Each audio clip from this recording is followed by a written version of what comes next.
Bonjour à tous. Je vous propose qu'on commence cette discussion sur ce palmarès Réhab 20 qui a été réalisé pour la première fois cette année et sur lequel on voulait avoir un petit rendu compte. Donc je suis extrêmement heureuse de partager aujourd'hui ce moment. Donc moi je suis Hélène Fernandez, la directrice en charge de l'architecture au ministère de la Culture.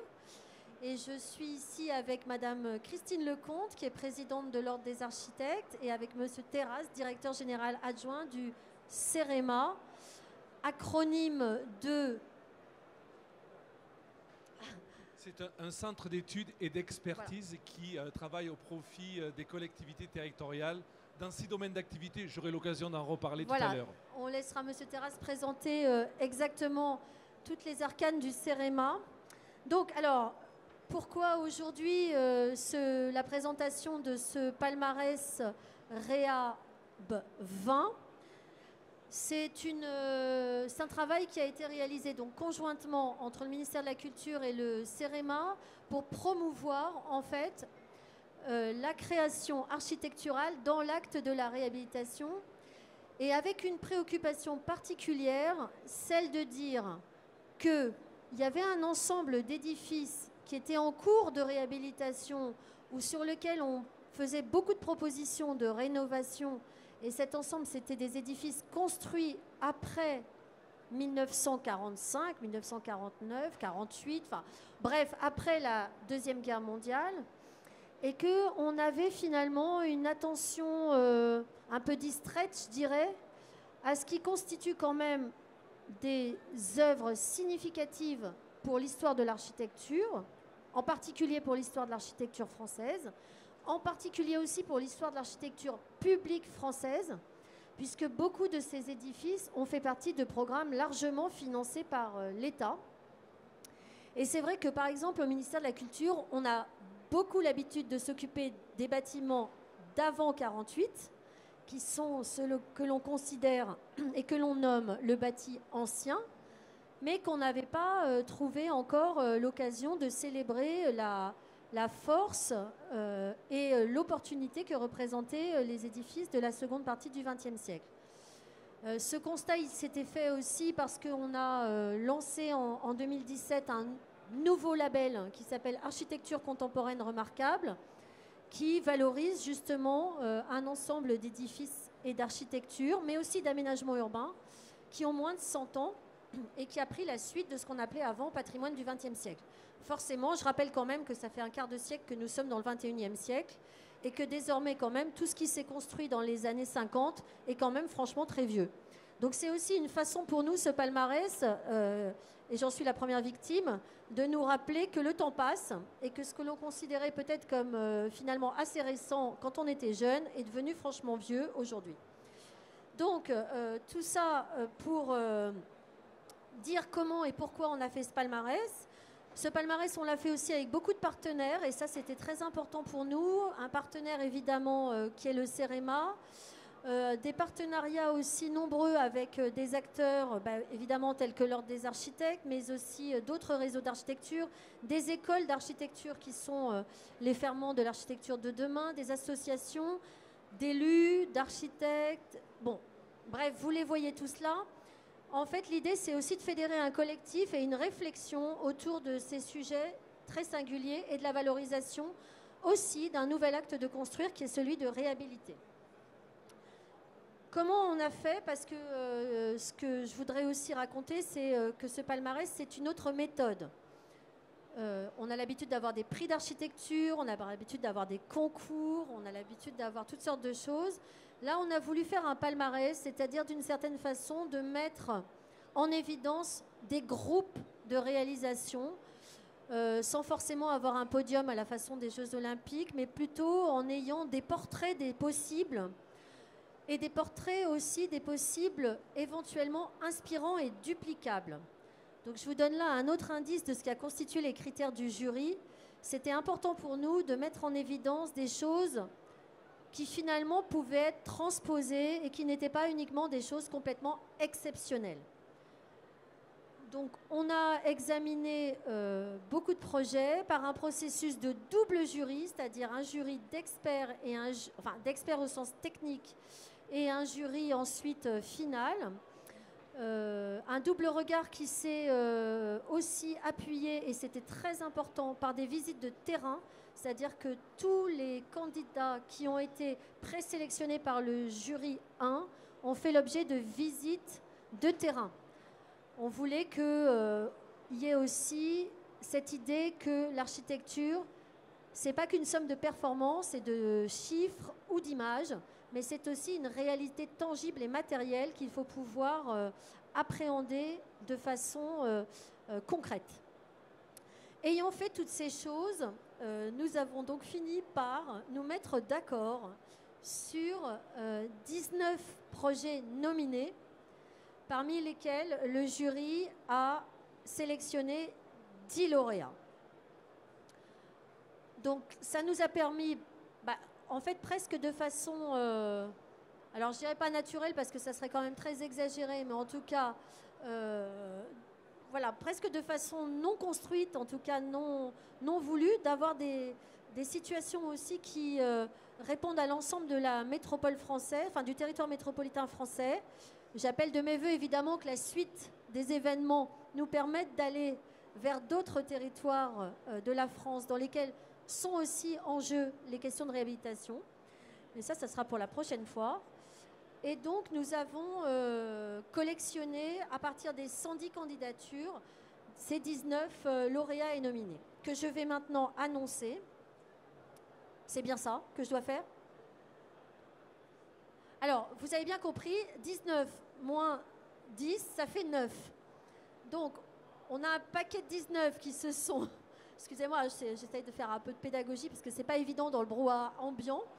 On en a 19 qui ont été les plus remarqués de l'ensemble des jurys. On en a sorti 10, je vais vous les annoncer après. Et donc, il y en a 9 qui font partie des quand même nominés. Donc, sur ces 9, dont vous voyez ici l'image, nous avons... Et alors là, il faut que je trouve mon petit papier. Mon petit papier qui est là. Voilà, merci. Alors, vous allez voir, ces 9, je vais les dire dans le désordre, mais ils sont dans des situations de maîtrise d'ouvrage, de maîtrise d'œuvre et de déjà là très très différentes, mais j'y reviendrai ensuite.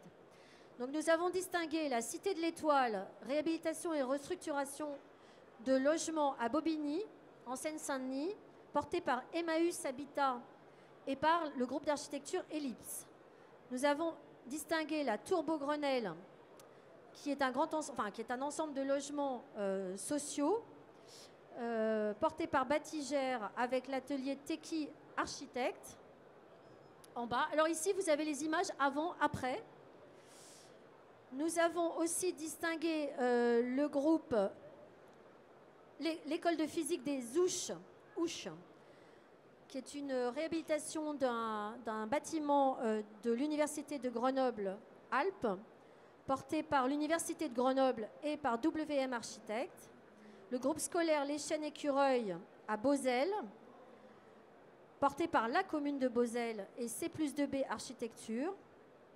Une salle socio-culturelle à Recueil, qui était un héritage d'une salle polyvalente qui est devenue une salle socio-culturelle dans la ville de Recueil avec l'atelier Julien Boideau Architecte. La transformation d'un immeuble de bureau en école de commerce à Beaugrenelle avec REM et Atelier d'architecture Rex et Morel associés. Et enfin, 3 autres bâtiments. Latitude 44, qui est la transformation d'un bâtiment de Lotz en logement à Strasbourg, porté par une SCI privée, le 44Y, et par Georges Heinz Architecte. Le collège Jean Moulin à Gassé dans l'Orne, porté par le conseil départemental de l'Orne et Soun Architecture.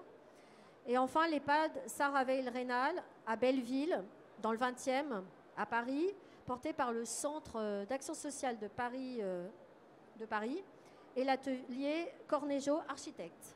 Bon, ça, c'est les nominés. Et nous allons maintenant passer aux 10 lauréats. Ensuite, nous aurons un petit échange là-dessus.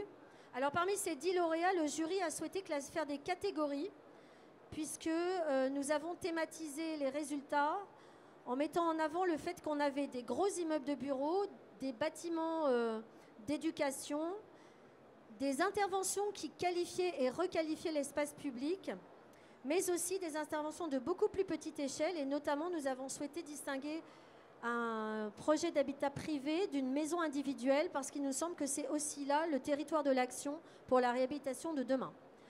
Alors, je passerai très vite en énonçant que Moussaïa 5866, transformation d'un bâtiment tertiaire de Claude Parent en résidence étudiante de jeunes travailleurs par Canal Architecture, porté par la RIVP, est le premier des bâtiments distingués dans la catégorie changement d'usage. Sans transition, comme diraient les journalistes, la transformation d'une église désacralisée en centre d'art et de rencontre dans la commune d'Ugine, en Savoie, par Lys et Dano Architectes, encore dans la catégorie changement d'usage, dans une échelle assez différente, vous le voyez. Toujours dans cette même catégorie, la transformation d'un parking et garage automobile en centre d'îlot en une résidence de logement, portée par la société Emerige avec Encore Heureux Architectes. La résidence Montera-Gabon, qui est la réhabilitation d'une résidence de 106 logements sociaux, portée par Paris Habitat OPH et François Brugel, architecte associé, que je salue car il a été également équerre d'argent hier. Donc pour lui, c'est un double palmarès. Dans la catégorie grand programme de logement. Le jury a souhaité également distinguer le travail sur ce petit plot qui fait partie d'un ensemble de plots d'un grand ensemble de Nantes qui propose une alternative très simple, less is more, comme disait notre grand ancien, avec la réhabilitation de 24 logements et la surélévation par une serre maraîchère portée par Nantes Pétropole Habitat. La Tour Ravel, réhabilitation d'une résidence comprenant 56 logements et 3 commerces à Sarcelles, dont le défi porté par la CDC Habitat et l'architecte Équateur était de reprendre cet édifice dans la modestie de ses moyens, mais avec une grande efficacité d'écriture. Le chalet maison individuelle dont je vous ai parlé, qui représente aussi une façon de faire de la réhabilitation et de reprendre la question de l'habitat individuel et de sa modernisation. Enfin, sur les espaces publics, le réaménagement d'un port de plaisance à Juan-les-Pins dans les Alpes-Maritimes, qui consiste en la reprise d'un bâtiment de Candilis, me semble-t-il, par l'atelier d'architecture Philippe Prost et porté par la SAS Galis 21. Le jury a souhaité aussi distinguer l'école Jacques-Gilbert Collet à Chevilly-la-Rue, portée par Croix-Marie Boudon Architecte, et la mairie de Chevilly-la-Rue, en écho aussi à la reprise de ces bâtiments scolaires très nombreux et qui font l'objet d'un programme interministériel porté par Christophe Béchu et Gabriel Attal.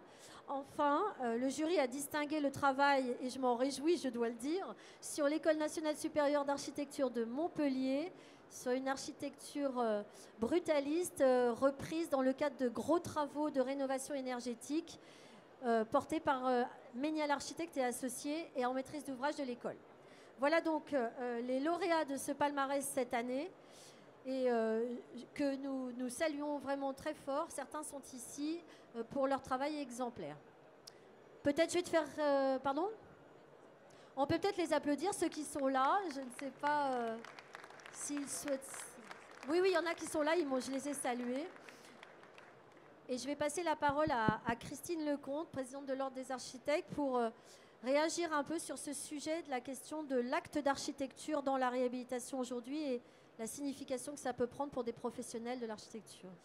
Merci beaucoup Hélène. Bonjour à toutes et à tous. Effectivement, ce palmarès est très important pour nous parce qu'il s'inscrit dans une volonté réaffirmée de repositionner la question de l'architecture dans l'acte de la réhabilitation. En fait, si on regarde le XXe siècle, c'est presque le seul siècle où on a arrêté de construire la ville sur la ville et où on a démoli et on a oublié ce qu'on avait construit. Et revenir sur l'idée même qu'on doit partir du déjà là, de l'existant, réparer la ville, retravailler à partir de ce qu'on a, c'est une forme d'acte architectural extrêmement intéressant. Si on prend par exemple le silo qui a été aménagé en logement par Encore Heureux, le simple fait de se dire qu'on peut partir d'une structure, les vider, créer un patio au centre, redonner de la lumière, de l'espace, créer des logements qui ont des qualités spatiales meilleures que du logement neuf, parce qu'avec des hauteurs sous plafond différentes, etc., on se retrouve sur une possibilité en fait de créer ce qui fait en fait le fondement de l'architecture profonde, c'est-à-dire une atmosphère, un lieu dans lequel on a envie de s'épanouir. Et donc, c'est profondément un acte qui correspond aux besoins du XXIe siècle.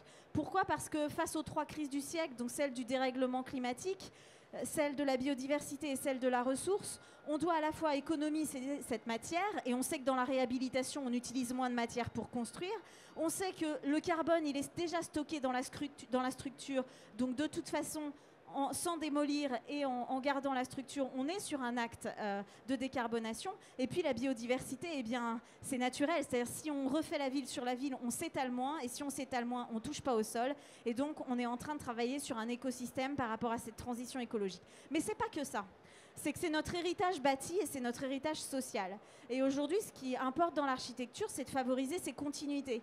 Et c'est de permettre en fait à un bâtiment de traverser les époques en apportant des témoignages, en apportant un héritage, en étant enrichi et en évitant en fait la coupure qui peut être procurée par un acte de démolition assez fort et violent. Et donc, ce qui est intéressant ici, c'est que ces exemples-là, ils ont vocation, et notamment pour les élus locaux, puisqu'on est au Salon des maires, et je pense qu'il faut le dire et redire, de vous dire c'est possible. L'architecture, c'est possible. On est capable aujourd'hui de réhabiliter, de réparer, de transformer, de passer d'un bâtiment, d'un usage d'école à des logements dans le même bâtiment. Je l'ai vu à Vire encore il n'y a pas très longtemps. On peut tout faire. Il suffit vraiment de pouvoir avoir cette notion déjà de diagnostic. Et ça, c'est une phase extrêmement importante. Je ne peux pas imaginer que ces 10 projets n'aient pas eu la chance d'avoir un diagnostic profond qui leur a permis en fait d'être analysés et de partir en fait de ce diagnostic et des potentialités pour fabriquer des espaces et pour fabriquer ce projet. Et cette façon de faire l'architecture qui n'est pas nouvelle, mais qui en fait réémerge à l'aune de nos besoins à cause du dérèglement climatique notamment et de tous les enjeux, eh bien il va falloir aussi qu'on puisse le structurer, accompagner nos élus locaux, notamment dans les marchés. Comment est-ce que les marchés vont être passés, comment est-ce que, par exemple, on peut prendre exemple sur les bailleurs sociaux qui, quand ils réhabilitent, ont une maîtrise d'ouvrage qui permet d'avoir un fort diagnostic et d'accompagner les professionnels. Et puis, il faut savoir que ce n'est pas parce qu'on utilise plus de matières grises et moins de matières premières que ça demande moins de travail. Et là, c'est essentiel. C'est-à-dire que c'est pour ça que je voulais applaudir les architectes. On sait aujourd'hui que faire de la réhabilitation, c'est beaucoup de travail. Énormément de travail. Presque plus que du neuf, voire beaucoup plus que du neuf. Et donc, ce travail, cette valorisation, elle est importante parce qu'elle nous permet, avec ces solutions de réhabilitation, de gagner énormément sur nos enjeux de transition écologique. Et c'est très intéressant de se dire qu'en valorisant cette matière grise, eh bien, on empêche d'utiliser de la matière première, et ça, c'est vraiment primordial. Donc, il faut soutenir ce palmarès. Nous, on va évidemment le porter, et notamment les résultats. Et mes sincères félicitations à tous les lauréats et à leurs maîtres d'ouvrage.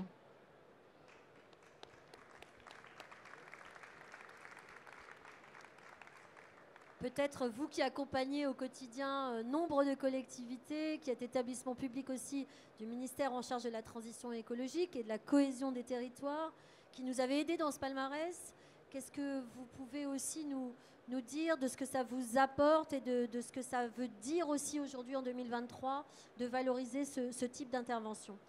D'abord, merci de votre invitation. Merci à la fois d'avoir présenté, je crois, avec beaucoup de talent ce que devra être demain la réhabilitation de notre habitabilité sur Terre, évidemment sur notre territoire, avec cet aspect essentiel pour nous qui est celui de ce qu'on va appeler communément la planification écologique, qui était hier l'adaptation et avant-hier le développement durable. Peu importe les mots, on est face à une situation dans laquelle, évidemment, soit on se dit qu'il faut détruire pour mieux reconstruire, soit on a cette capacité à se poser des questions pour faire en sorte que, au fond, ce qui est possible pour nous, c'est travailler sur les matériaux existants, en économie circulaire et en réhabilitant un certain nombre de bâtis, de quartiers, de villes. Et c'est principalement le sens qui est le nôtre au sein du CEREMA, de jouer sur un urbanisme existant tout en se motivant et motivant les élus de manière à ce qu'ils puissent réhabiliter leur ville. Moi, quand je regarde les lauréats, je me plonge dans un passé au fond assez récent. On est à la sortie de la guerre et le plan Marshall et les bétons qui étaient ceux qu'on utilisait parce qu'il fallait reconstruire la France rapidement. On fête un anniversaire, celui de l'abbé Pierre et de son engagement vis-à-vis de l'habitat social. Cette période, on peut la nier, mais elle existe parce qu'il fallait aller très vite. Et aujourd'hui, on est face à une situation qui est la question du climat. Plus 2 degrés selon la COP, plus 4 vraisemblablement par ceux qui font l'expertise. Et donc j'ai pour habitude de dire, au fond, Paris, en 2100, c'est Marrakech aujourd'hui. Regardez ce qui se passe de l'autre côté de la Méditerranée. Imaginez-vous comment nous vivrons à Paris et dans quelles conditions. À Marrakech, on vit. Il y a de la vie tous les jours, mais comment on va s'adapter. Et donc, au fond, le CEREMA est toujours un acteur qui va accompagner les collectivités territoriales à s'adapter à ces évolutions climatiques. Et donc, nous avions jusqu'alors un club de partenaires qui n'est pas sous une forme traditionnelle telle qu'une association, qui est le CREBAT, qui travaillait jusqu'alors sur les bâtiments plus anciens. Et on sait, Madame la Directrice, qu'au fond, sur les bâtiments très anciens, patrimoine vernaculaire, le patrimoine classé à l'inventaire, il y a des mécanismes qui existent. Et je crois que le ministère de la Culture, comme toute une série d'opérateurs, sont là pour répondre à cette exigence. Mais tout le construit après 1948, eh bien, n'avait pas de réponse. Et on voit qu'il y a des choses absolument formidables. Et ces lauréats, cet engagement qui est le vôtre aujourd'hui, démontre qu'au fond, on a construit dans cette époque-là des bâtiments qu'il faut absolument conserver. Et je noterai pour conclure, c'est que le travail qui a été mené est exceptionnel dans le fait que vous avez fait une évaluation ex post.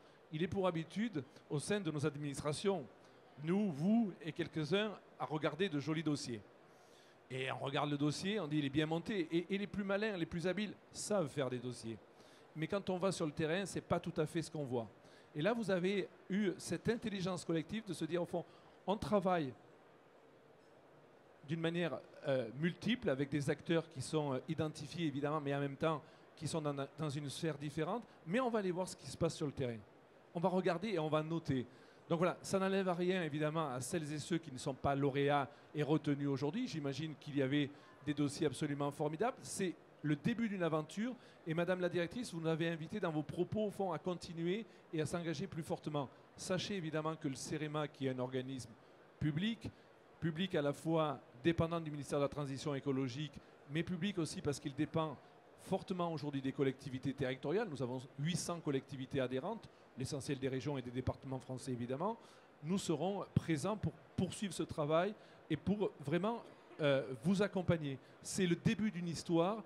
Je voudrais terminer mon propos parce que je vais faire un peu de communication et de publicité, non pas pour le CEREMA, mais pour un sujet qui vous intéresse toutes et tous, et en particulier les architectes qui peuvent être présents ici et puis les élus. Le ministère de la Transition écologique a lancé les fameuses COP, conférences des parties. Alors, c'est quoi une COP? C'est un lieu où on va définir nos engagements pour baisser nos émissions de gaz à effet de serre d'une manière graduelle. Vous savez, moi j'ai souvent l'habitude de dire en haut, il y a ceux qui veulent se précipiter et qui disent le climat ne peut pas t'attendre, il faut faire ça de suite. Puis il y a ceux qui disent on verra ça en 2050, on verra 2100. Non, il faut y aller d'une manière graduelle et on va vous accompagner. Le CEREMA sera le principal opérateur avec l'ADEME pour accompagner les villes, pour accompagner nos enjeux de mobilité, pour accompagner notre bâtiment. Et là, vous avez eu raison, Madame la Présidente, de rappeler à quel point on peut travailler dans ce secteur de l'habitabilité tout en ayant un modèle économique qui va évidemment bouger, qui va changer, mais qui va être tout aussi profitable. Tout aussi profitable. Au fond, l'adaptation au changement climatique, c'est pas moins, c'est mieux, du mieux vivre dans notre territoire, dans nos communes, dans nos villages. Et donc, évidemment, ce travail que nous présentons aujourd'hui s'inscrit dans cette démarche. En tout cas, bravo aux lauréats.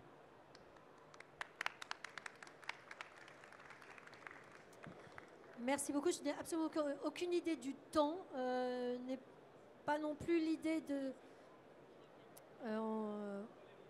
voilà, donc moi j'aimerais bien que si certains des lauréats qui ont été sélectionnés sont présents, mais qu'on puisse les identifier, ou des élus qui ont fait partie des équipes de maîtrise d'ouvrage, qu'on puisse savoir si on arrive à les repérer. J'avais repéré Équateur tout à l'heure.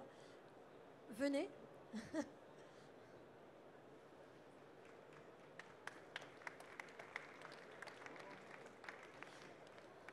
Bonjour à tous les deux. Moi, j'aurais envie de vous poser une question très simple.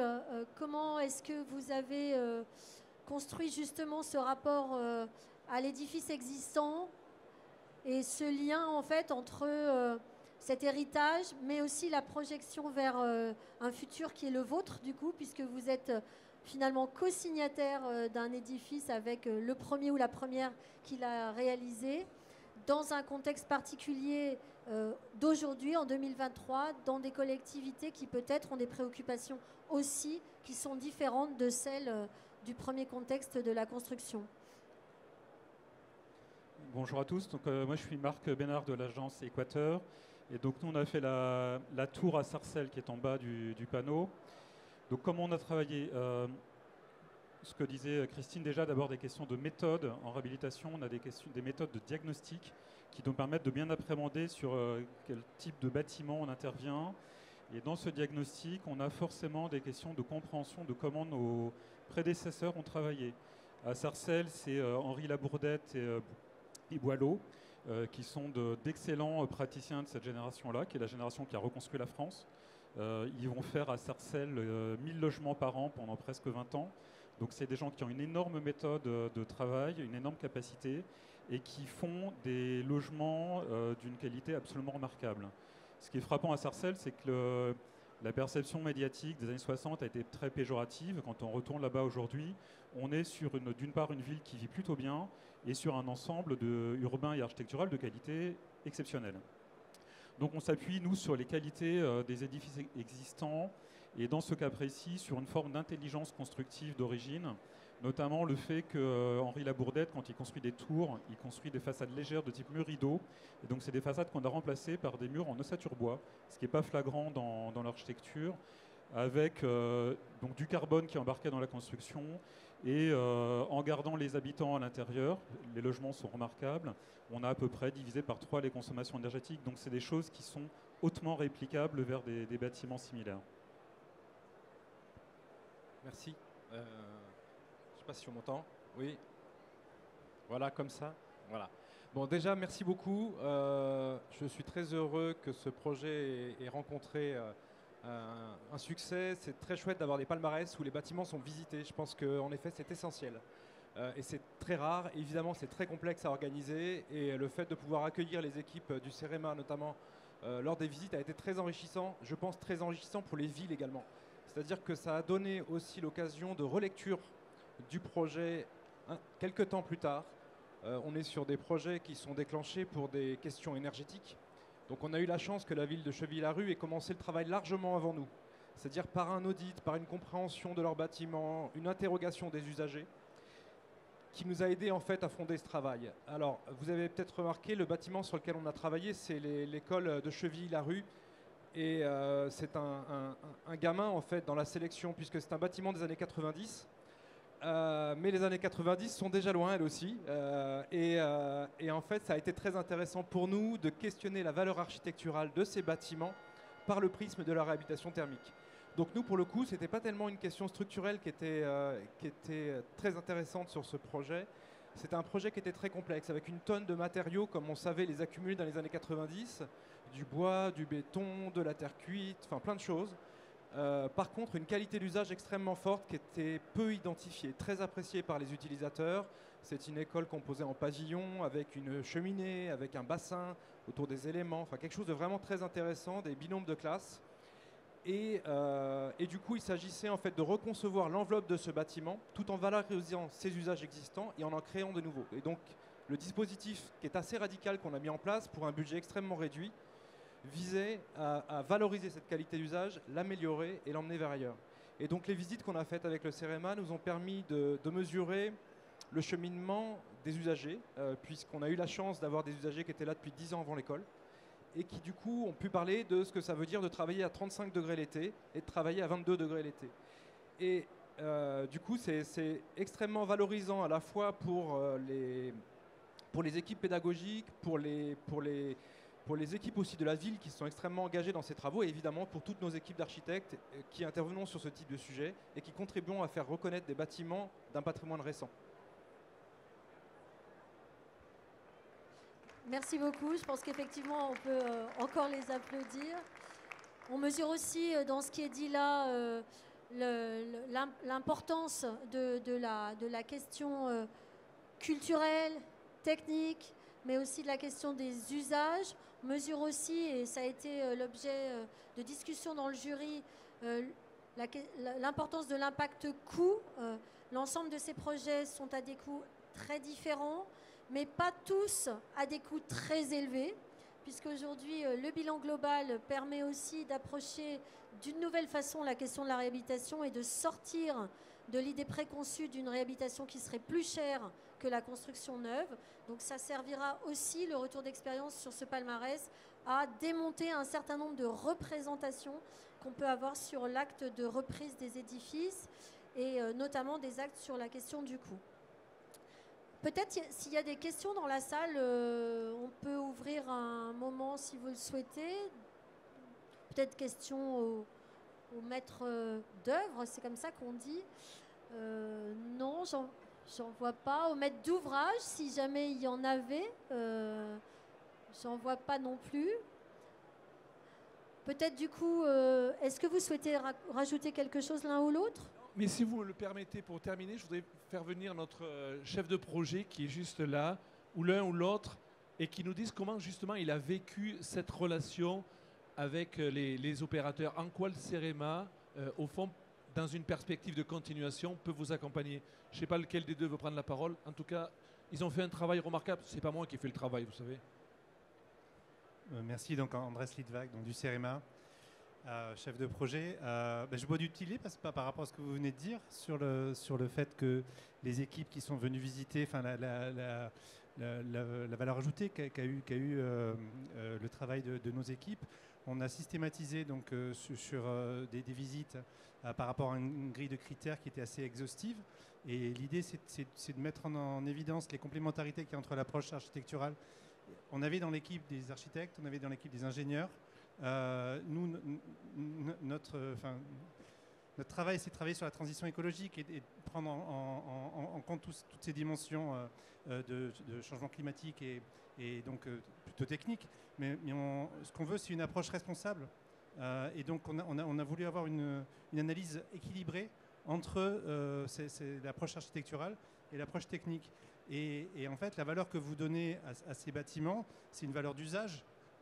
Et c'est une réhabilitation en fait plus qu'une rénovation que nous on veut mettre en valeur et qui aide qui doit permettre aux filières de bien comprendre en fait comment sont la richesse de ces bâtiments, de ce patrimoine de bâti de la deuxième moitié du XXe siècle et la nécessité qu'il y a de se creuser un peu la tête comme vous l'avez fait pour pouvoir répondre aux enjeux de développement durable, mais également conserver cette valeur.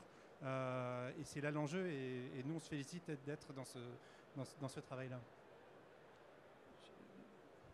Bien, merci beaucoup. On s'approche de la fin. Je voudrais faire un petit mot de conclusion quand même, en disant que ce sujet de la réhabilitation et notre travail interministériel culture, transition écologique transition énergétique ne va pas s'arrêter là, puisque nous l'avons déjà un peu dit, mais on souhaite faire perdurer ce concours.